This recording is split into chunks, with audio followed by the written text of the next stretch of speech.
आइए हम छोटी सी प्रार्थना करते हैं। Let's start with a prayer. प्रभु धन्यवाद इस समय के लिए परमेश्वर। प्रभु जो वचन हम लोग बांटेंगे सुनेंगे परमेश्वर, इसके द्वारा आप हमारे हृदयों को तैयार करें प्रभु, ताकि आपका वचन हमारे हृदय में फले, 30 गुना 60 गुना और 100 गुना फल लेकर, यीशु मसीह के नाम में आमीन। Amen. तो आज हम लोग जो वचन सुनने वाले हैं, Today, the message that we are going to listen, already हम लोग ने 31 को बहुत सारे परमेश्वर अपने अपने लोगों के द्वारा बात किया है। and God has spoken to us through His people on 31st. जैसा हमने देखा कि वसंत ऋतु के बारे में बात हुई, जहाँ पर वसंत ऋतु हम लोग भारत के रहवासी जानते हैं वसंत ऋतु क्या होता है। And we know what it means about the spring and the after the rain, it's all new and everything. जहाँ पर नयापन होता है, पेड़ों में नए नए पत्ते आते हैं, नए नए फूल आते हैं। So there is newness and there's the new leaves and flowers and all of that budding. यानी कि हर जगह नयापन नयापन नयापन दिखता है। So everywhere you look, it's all about the new thing. वैसे ही परमेश्वर हमारे जीवनों में कुछ नया करने जा रहा है। The same way God is going to do something new in our lives. हो सकता है आध्यात्मिक नयापन और नया जीवन हो। It could be about the spiritual life and there something new God is doing. यशायाह 43:19 कहता है, देखो मैं एक नई चीज कर रहा हूँ, अब यह सामने आ रही है। And it says in Isaiah 43:19 that see there's a new thing that I'm going to do. हाँ, परमेश्वर बोलता है मैं जंगल में एक रास्ता बनाऊंगा और रेगिस्तान में नदियां बहाऊंगा। And God says He's going to make way in the wilderness. और दूसरा ये बदलाव का समय है, आशा और बहाली का समय है। And it's a time of change. It's a time of hope and restoration. दूसरा वचन आया था नए मशक।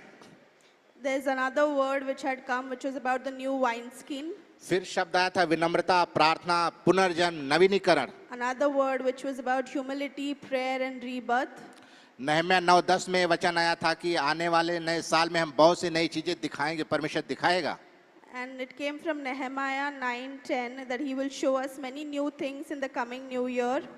और मजबूत शहर जो गढ़ हैं उन पर कब्जा कर सकते हैं हम लोग। And we're going to see that we will be able to conquer in the strong cities. और परमेश्वर ये सब खुद बोल रहा है। And this is all that God Himself is speaking to us. तो आज हम लोग जैसे नया साल है, And as this is the new year, the start of the new year, 2026 है 2027। it's 2026 पड़ोसी को बोलो or जागते रहो, 2027. पड़ोसी को बोलो जागते रहो, You have to tell your neighbor to be awake. क्योंकि अभी थोड़ी देर पहले किसी ने गुड नाइट का बोला कि हाँ हम सो रहे हैं। Because recently somebody said they are sleeping. इब्रानियों 4:12 कहता है परमेश्वर का वचन जीवित और प्रभावशाली है। Hebrews 4:12 says the word of the Lord is living and active. और आज जो हम सुनेंगे हो सकता है हमें थोड़ा हिलाए, And maybe what we're going to listen, the word might shake us हमारे आत्मा को झकझोरे, into our spirits. It might just stir our spirits. लेकिन जानिए ये नन्हे का नहीं परमेश्वर का शब्द है। And know that it is पहला 10 में कहता तब यहोवा आ खड़ा हुआ और पहले किनाई पुकारा, शमूएल शमूएल। शमूएल ने कहा कह, क्योंकि तेरा दास सुन रहा है। 1 Samuel 3:10 says, Then the Lord came and stood there, calling as before, Samuel, Samuel. And Samuel said, Speak, for your servant is listening. तो हम भी कहें परमेश्वर तेरे वचन को मैं सुनने के लिए तैयार हूँ, बोल प्रभु। And let us also say the same thing to the Lord, that you speak and we would listen from your word. व्यवस्था विवरण उसका 30 अध्याय, Revelation 30 and 10, उसका 19 19, verse 19. वचन कहता मैं आज आकाश और पृथ्वी दोनों को तुम्हारे सामने इस बात की साक्षी बनाता हूँ कि मैंने जीवन और मरण, आशीष और शाप को तुम्हारे आगे रखा है, इसलिए तू जीवन ही को अपना ले कि तू और तेरा वंश दोनों जीवित रहे। It's Deuteronomy 30 verse 19. I call heaven and earth to witness against you today that I have set before you life and death, blessing and curse. Therefore choose life that you and your descendants may live. परमेश्वर कहता है जीवन और मृत्यु दोनों सामने रखा है। And the word of the Lord says it's life and death both in front of you. और वो हमारे ऊपर है कि हम क्या चुनते हैं. And it depends on us what we are going to choose. मेरा पहला बिंदु है पहला प्रेम छोड़ देना. And the first point is about first love. अपने चुनाव को जांचे हम कलीसिया. Choose your first love and choose your decision. हमको ये जांचने की जरूरत है कि जब हमने पहली बार यीशु मसीह को अपना प्रभु और उद्धारकर्ता के रूप में अपनाया था, We need to examine ourselves that the first time that we accepted Jesus as our Christ and our Lord and Savior, और उसके पीछे चलना शुरू किया था, and we started walking behind Him. उस पहले प्रेम को याद करें. We need to remind ourselves of that first love. हमारी सेवा Our service, कलीसिया में हो या जहां हम काम करते हैं, whether it is in church or it is where we work, क्या उसमें वो पहला प्रेम है, वो जीवन है. is there first love is in that area of our life. हमारी जिम्मेदारी अपने घरों में, Our responsibility in our houses, कलीसिया में in the church, या काम की जगह पर, at our workplace, समाज में, in society, क्या उसमें वो पहला प्रेम है. do we see that first love in all that we do? अगर नहीं, प्रकाशित वाक्य 2:4 कहता तू अपना पहला प्रेम छोड़ बैठा है. If not, then Revelation 2 verse 4 says, you have forsaken your first love. और पहला प्रेम छोड़ना ये खुशी नहीं, बहुत दुख की बात है. And if you have forsaken your first love, then it's not about being happy, but it's very, very sad. समस्या ये नहीं कि हम पापी हैं. The problem is not that we are sinners. समस्या ये है कि हम आराम प्रिय मसीही बन गए हैं. The problem is that we have become that complacent sinners or Christians. और अगर हम आराम प्रिय मसीही बन गए हैं तो परमेश्वर का वचन कहता है मुर्दे की तरह बन गए हैं. And if we become like that complacent Christians, that then we have become like a dead person जिसमें कुछ भी जीवन नहीं. in which there is no life. प्रकाशित वाक्य 3:1 कहता तू नाम का जीवित है पर है मरा हुआ. Revelation 3 verse 1 says, you have a reputation of being alive, but you are dead. Church, समय लें, हम अपने आप को जांचें. Church, it's time for us to examine ourselves. उस टाइम पर जब आप बाइबल छूट जाती थी तो आपको कैसा होता था, बेचैनी होती थी. That time when you used to read the Bible, but you forgot reading, and then you were so restless inside. जब आप वचन नहीं पढ़ते तो आपको लगता था अरे आज मैंने वचन नहीं पढ़ा. And if you did not read the word for a day, how restless you would have become before. अगर आपकी प्रार्थनाएं छूट जाती तो आपको लगता था, एक आदर वाला डर होता था. If you had a time of prayer and you did not pray for a day, you felt that fear of the Lord and you just did not feel good inside. लेकिन आज बाइबल ना पढ़े कोई फर्क नहीं पड़ता. But now if you don't read the Bible, it doesn't matter. Bible ना खुले कोई फर्क नहीं, प्रार्थना ना करे कुछ भी बेचैनी नहीं. If you're not praying also, there is no restlessness. जांचने की जरूरत है, हम We need to कहाँ हैं, examine ourselves, where we stand, हम कहाँ हैं. where we stand. वो पहला प्रेम को याद करें. We need to remind ourselves that first love. क्या हम उस पहले प्यार पर खड़े हैं, बने हैं? Are we standing in that first love? Are we there in that first love? अगर हम उस पहले प्यार पे नहीं बने, हमने मौत को चुना है. If we are not standing in that first love, not doing things through that first love, then we have chosen the death. और 31 को इतने सारे वचन आए, परमेश्वर बोलता मैं नया चीज करने जा रहा हूँ. And on 31st, we had so many prophecies, and through all of that prophecies, we saw that God is going to do a new thing. ये नया साल है, It's a new year. नया हफ्ता है, It's a new week. नए हफ्ते का नया वाला संडे है. And new week, it's the first Sunday. नए वाले संडे की आपदा है. And in that new Sunday, in that new week, you are the people who have God chosen through His blood. हमारे और आपके लिए वो क्रूस पर हमारे पापों का बलिदान चुका है. And He took that sacrifice on that cross for you and me, and He's paid the price on that cross. याद करें उस समय, क्या हम उस पहले प्यार पर बने हैं?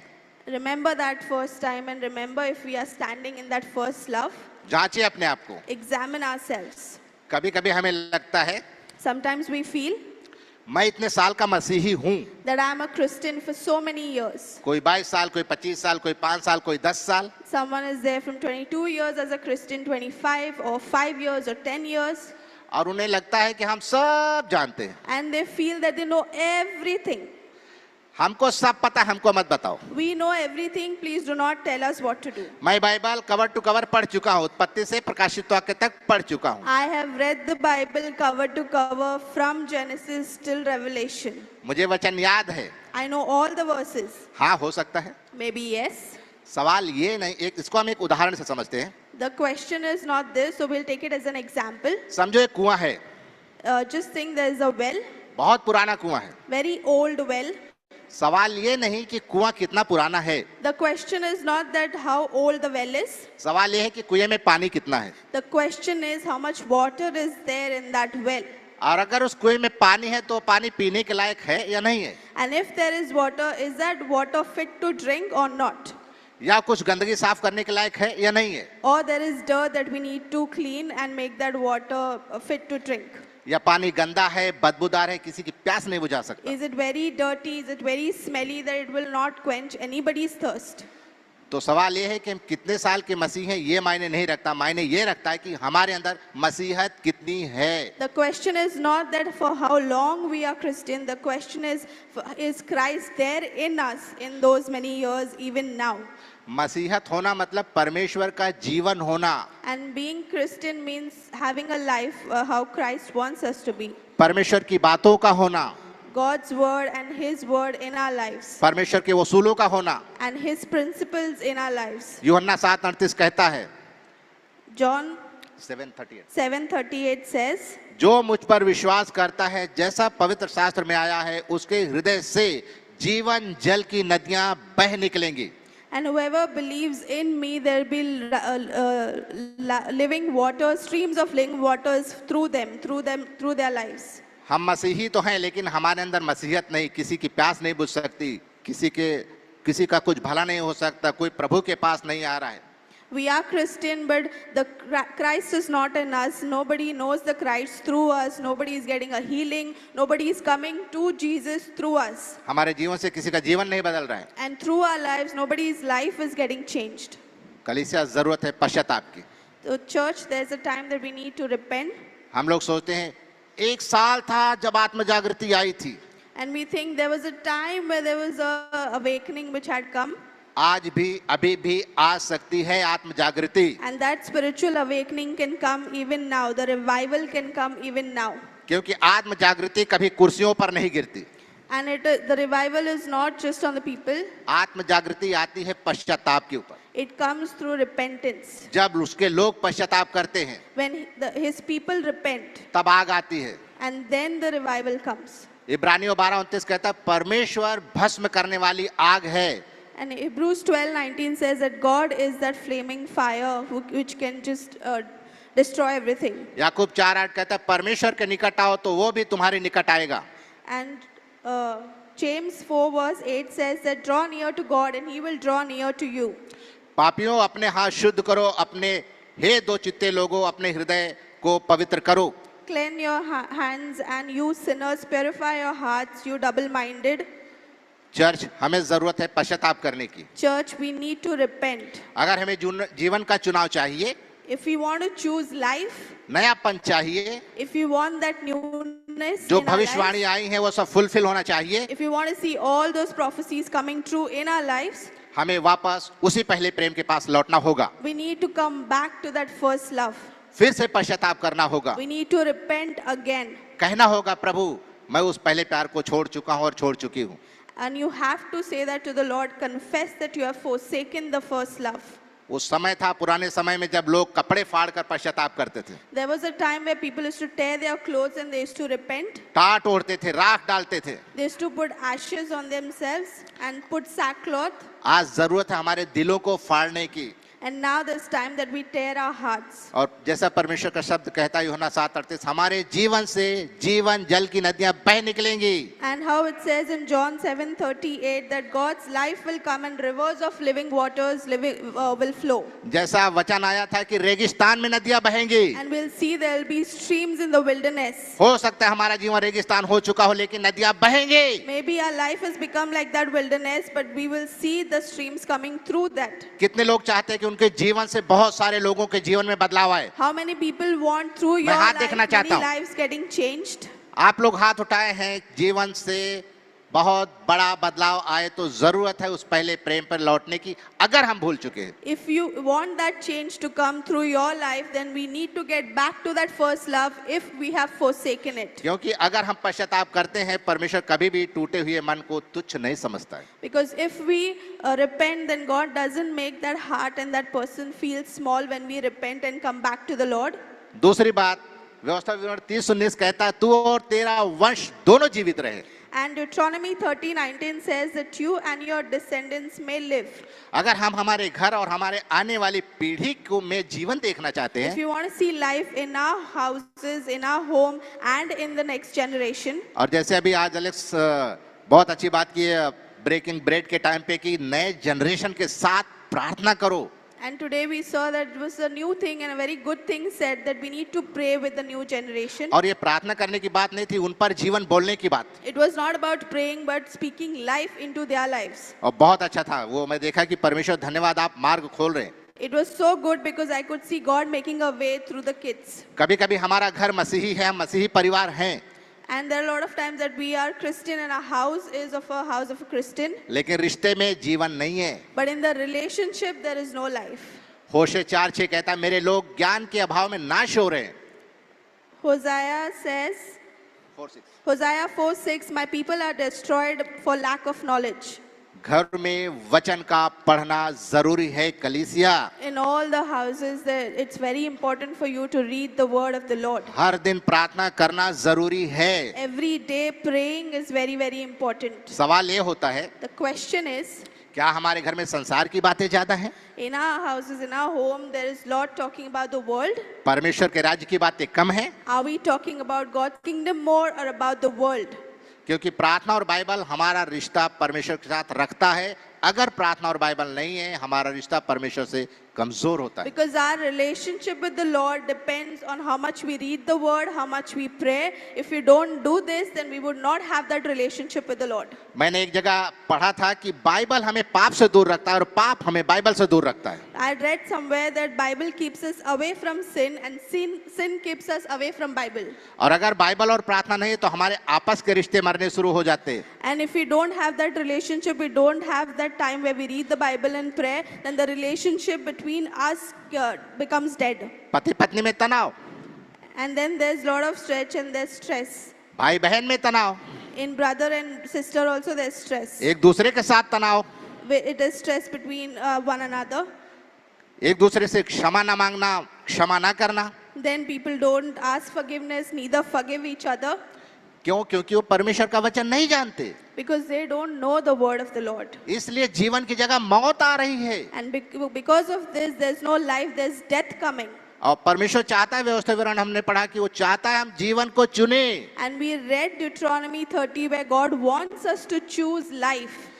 घर का मुखिया होने के नाते माता पिता जो हैं, As the head of the house, if the parents are the head of the house, उनकी जिम्मेदारी है it's their responsibility हर दिन प्रार्थना करें अपने बच्चों के साथ to pray with their children every day, और बाइबल पढ़े उनके सामने, read the Bible in front of them, ताकि वो पीढ़ी देखे और जाने और प्रार्थना की अहमियत को समझे। so that that generation observes and they see what we are doing and they understand the importance of reading the word and praying. नीति वचन 22:6 कहता है, लड़के को शिक्षा उसी मार्ग की दे जिसमें उसको चलना चाहिए और वह बुढ़ापे में भी उससे ना हटेगा। Proverbs 22 verse 6 says, train up a child the way he should go, and when he is old he will not depart from it.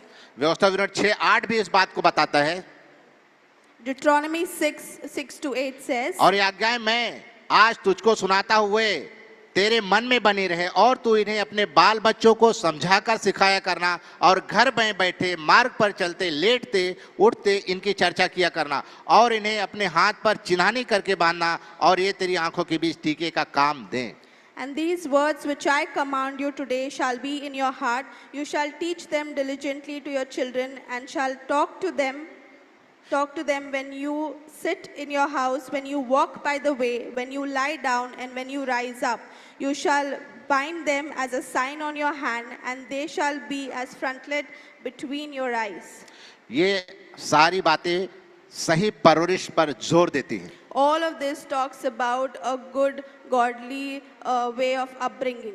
तो माता पिता जितने भी यहाँ हैं उन सभी से मेरी विनती है कि प्लीज अपने बच्चों को बाइबल खरीद कर दे, उनको पढ़ना सिखाएं, उनके सामने पढ़ें, उनके साथ प्रार्थना करें। All who are parents here, I would request you to buy a Bible for your children, sit with them, read the word, pray with them every single day. कभी कभी हमें लगता है वो संडे स्कूल जाते हैं ना, वो टीचर लोग सिखा देंगे। Sometimes we feel they go to Sunday school, so the teachers will teach them. नहीं, माता पिता उनके पहले शिक्षक हैं, पहली जिम्मेदारी माता पिता की है। But the truth is, their first teacher is their parents, and it's their responsibility to teach them about the Lord.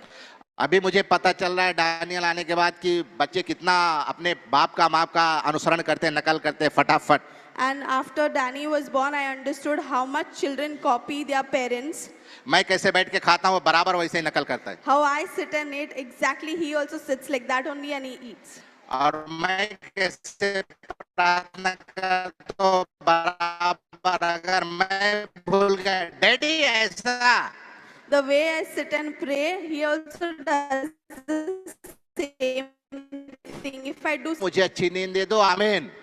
this is how we pray every day in the night. We have not taught him, but he said, Jesus, I will not trouble my parents. Give me good sleep. Amen. ये परेशान करने वाली प्रार्थना मैंने उसको नहीं सिखाया। I have not taught him about not troubling the parents. मैं उसको धन्यवाद देने वाले सिखाया। वो ये भी बोलता है, जीजस थैंक यू, मम्मी दिया, डैडी दिया, टॉयज दिया, कार दिया, thank you Jesus. He says thank you because I've taught him about thanking Jesus, and he says thank you for the parents, thank you for the toys, thank you Jesus.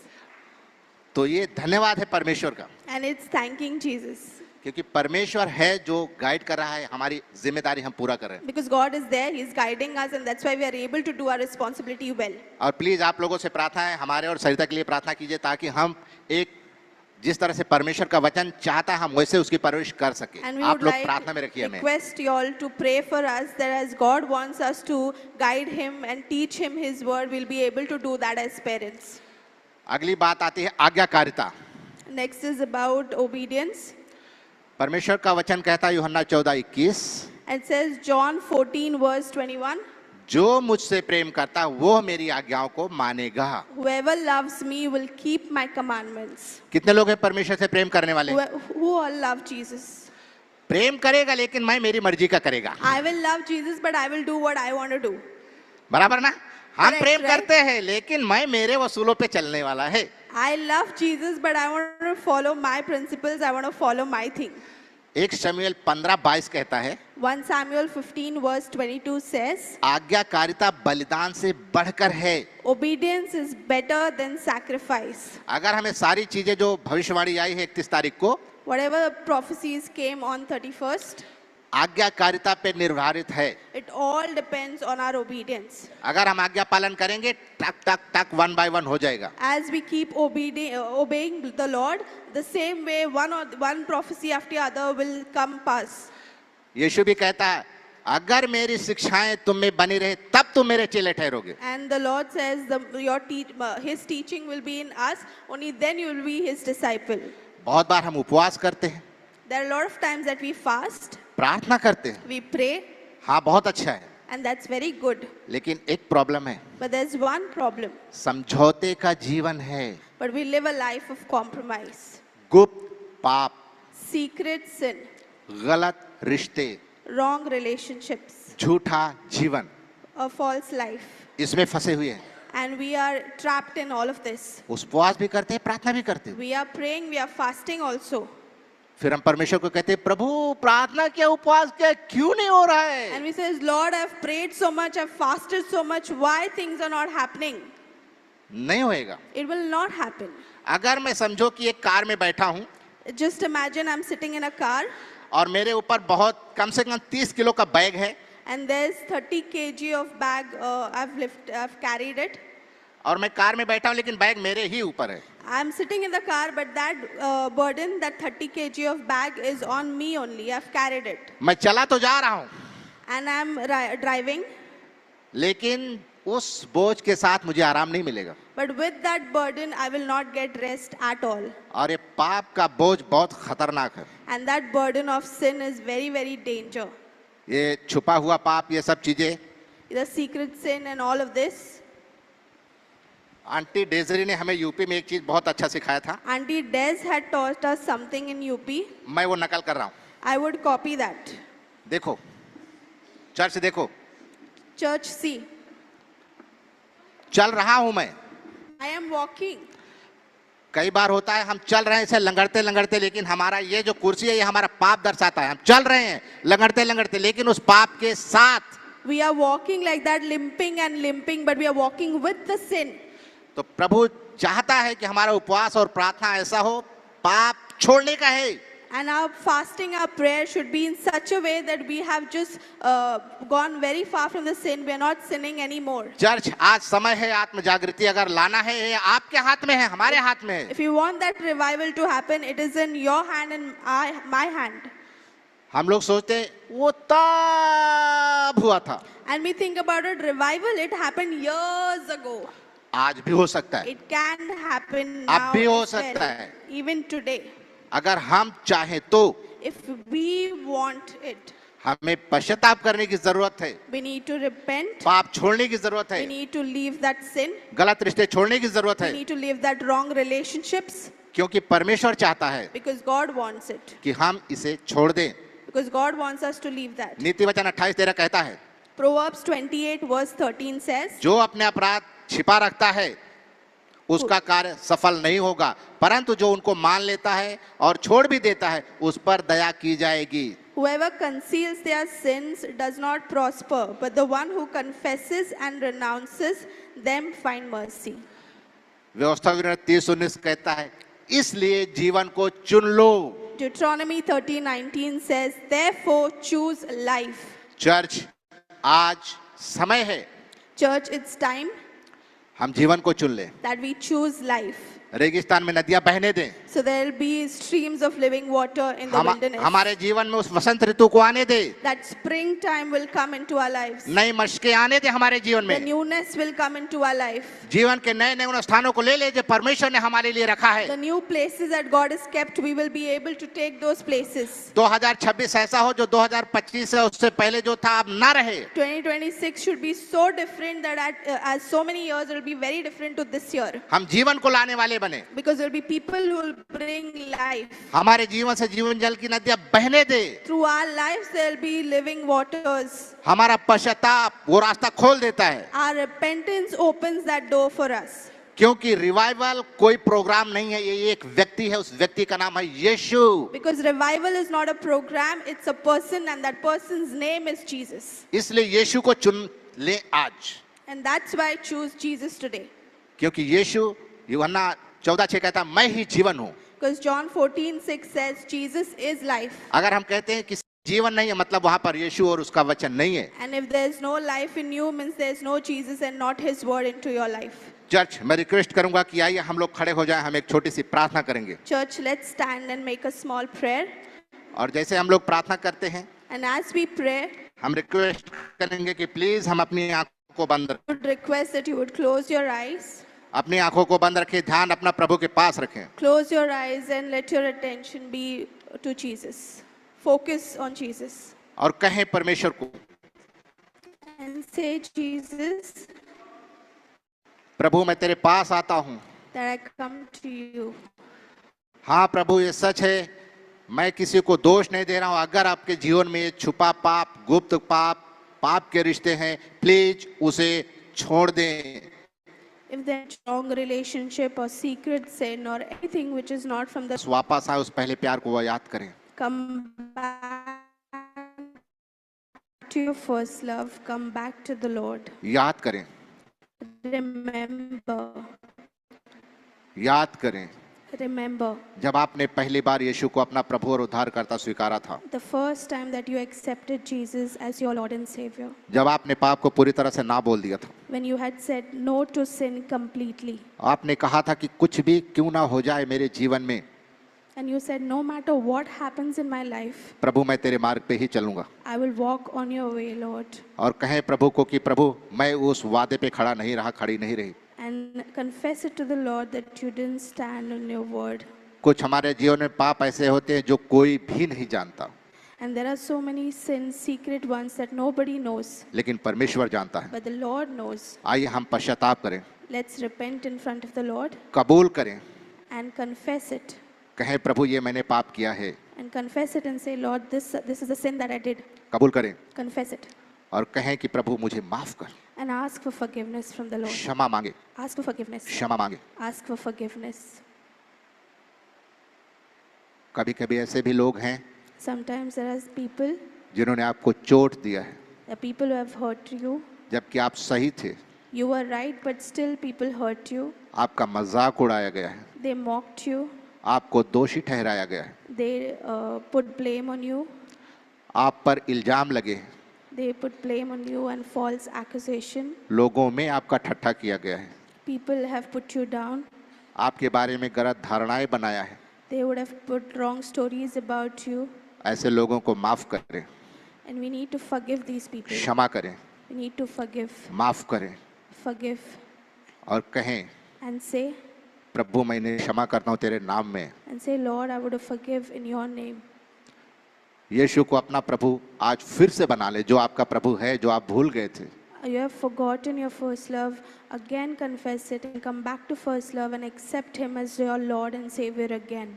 और आपको लगता है कि आपने जो किसी के खिलाफ में कुछ किया है, उससे यीशु के सामने क्षमा मांगे। If you have done anything against someone, ask forgiveness in front of the Lord. और अगर आपको लगता है कि सभा के बाद जाके उस व्यक्ति से मिलना है, क्षमा मांगना है, जरूर करें। If you think you need to go and ask forgiveness to that person also, then after the church, please do that. और कहें प्रभु आज हमने सुना कि आपने जीवन और मौत दोनों हमारे सामने रखा है। Today we heard that you have both in front of us. प्रभु मैं जीवन को चुनना चाहता हूँ, Lord, I want to choose life. प्रभु मैं पाप का जीवन छोड़ता हूँ, I want to leave the life of sin. मैं समझौते का जीवन छोड़ता हूँ, I want to leave the life of compromise. मैं आधा जीवन नहीं पूरा जीवन चाहता हूँ। I don't want to live a half life but a full life. प्रभु मुझे यूज कर। God has made you his child वो चाहता है कि आपके जीवन से जीवन आए। and he wants life to come from your life. ये आप पे डिपेंड है, आज और अभी इसी वक्त प्रभु से कहें It all depends on you, on what you speak to the Lord at this time. और प्रभु जीवन लाएगा। And God will bring life. आमीन।